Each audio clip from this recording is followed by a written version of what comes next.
UTL solar solar लावणार आणि सबसिडीही मिळवून देणार। धनंजय मुंडे आणि वाल्मिक कराड एकाच नाण्याच्या दोन बाजू, भाजप आमदार सुरेश धस यांचा निशाणा।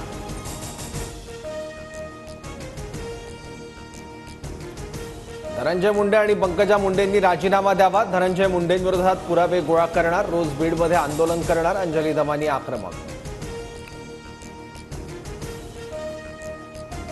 अंजली दमानी यांना क्राईम ब्रांचचं पत्र, 3 आरोपींच्या हत्येच्या दाव्यांचे पुरावे मागितले, तर मी कालच व्हॉइस नोट पोलिसांना पाठवली, गरज पडल्यास सर्व पुरावे देणार, दमानी यांचं वक्तव्य।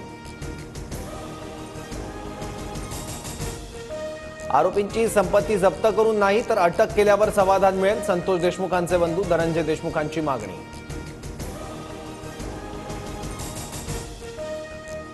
परळीमध्ये हवेत गोळीबार करून व्हिडिओ व्हायरल करणाऱ्यांवर गुन्हा दाखल, परळी ग्रामीण पोलीस ठाण्यात माणिक फड, बाळू सोनवणेसह 3 गुन्हा। सुरेश धस यांचा निषेध, त्यांनी जाहीर माफी मागावी, मुख्यमंत्र्यांना निवेदन देणार, सुरेश धस यांच्यावर बोलताना प्राजक्ता माळी भाऊ, तर मी माफी मागणार नाही, धस यांची भूमिका।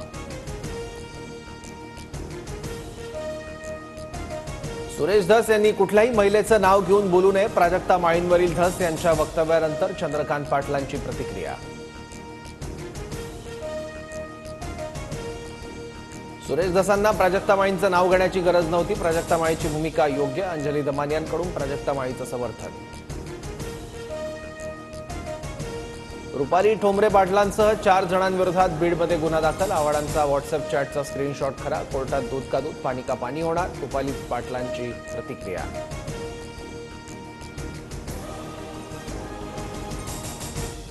वाल्मिक कराड खंडणीखोर, कराड धनंजय मुंडेंच्या जवळचा असल्याचं पंकजा मुंडेंनी सांगितलं, संजय गायकवाड यांचं वक्तव्य।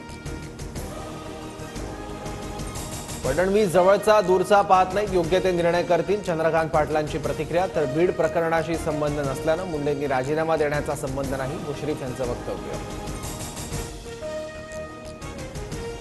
पुण्यात भिंतीला हिरवा रंग देत फुलांची चादर चढवलेल्या जागी मेधा कुलकर्णींनी भगवा रंग दिला, भिंतीला हिरवा रंग देणारा मूळ जागेचा मालक असल्याची माहिती।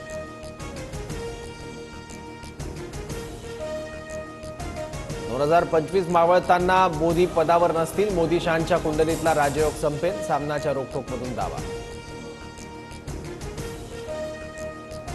विधानसभा निवडणुकीत 150 मतदारसंघात गडबड, बारामती मतदारसंघातून अजित पवार 20,000 मतांनी पराभूत आहेत, उत्तम जानकरांचा मोठा दावा। लडाखमध्ये चीनच्या सीमेजवळ शिवरायांच्या पुतळ्याची उभारणी, भारतीय लष्कराने 14,300 फूट उंचीवर पुतळा उभारला।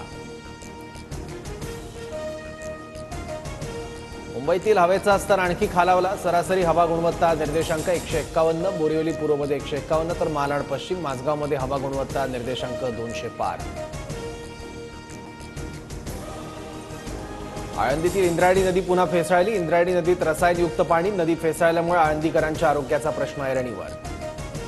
UTL सोलार सोलार लावणार आणि सबसिडीही मिळवून देणार।